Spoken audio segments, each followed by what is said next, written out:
Paano palitan kung nailagay niyo po sa inyong mga payout method sa inyong Facebook account ay business imbis na individual sa business type. So, sundin niyo lang po ang gagawin ko guys. Mabilis lang po ito.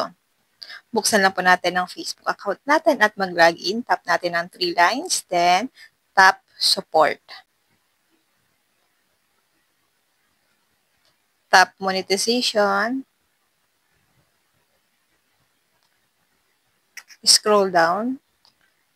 Tap lang natin ang payout issues.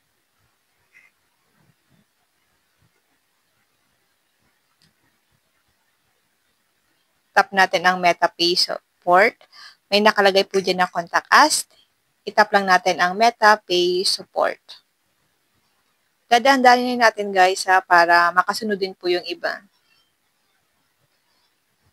Then dito, select your issues. Itap lang natin dito guys ang financial information.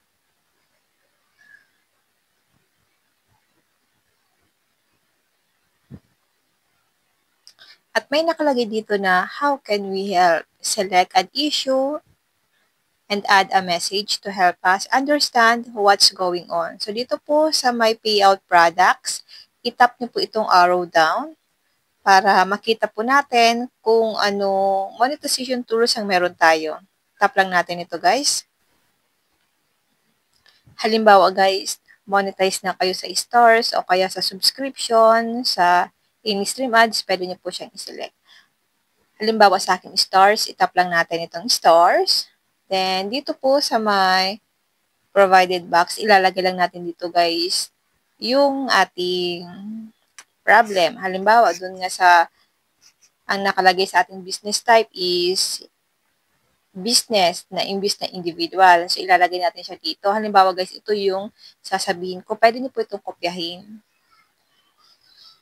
Dito, ilagay lang natin ang Dear Facebook Team. I would like to update the business type of my payout information from business to individual. Please help me to fix the issue. Thank you in advance. So, ito po yung ilalagay natin. Pwede niyo po itong kopyahin, guys. And then, kapag okay na yan, guys, itap nyo na lang po ang send button dito sa baba. Then, mostly po, nag-reply yan na 1 to 2 business day.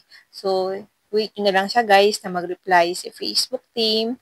And then, kung meron silang ipapagawa sa inyo, i-follow nyo lang po yung instructions para maayos po ang inyong mga business type. Okay? Pero sa akin, guys, in my case dito ay sila na po mismo ang nag-ayos ng business type. So, lagi ko lang chine-check yung aking payout method, kung napalitan po ba yung aking business type na dating business, ngayon naging individual na. Yun lang guys, sana po may natutunan kayo sa aking video. Huwag niyo lang po kalimutan na i-follow ako at i-share ang ating video para makatulong din tayo guys sa iba na hindi pa nila nababago yung kanilang mga business type sa kanilang mga Facebook account. Yun lang guys, thank you for watching.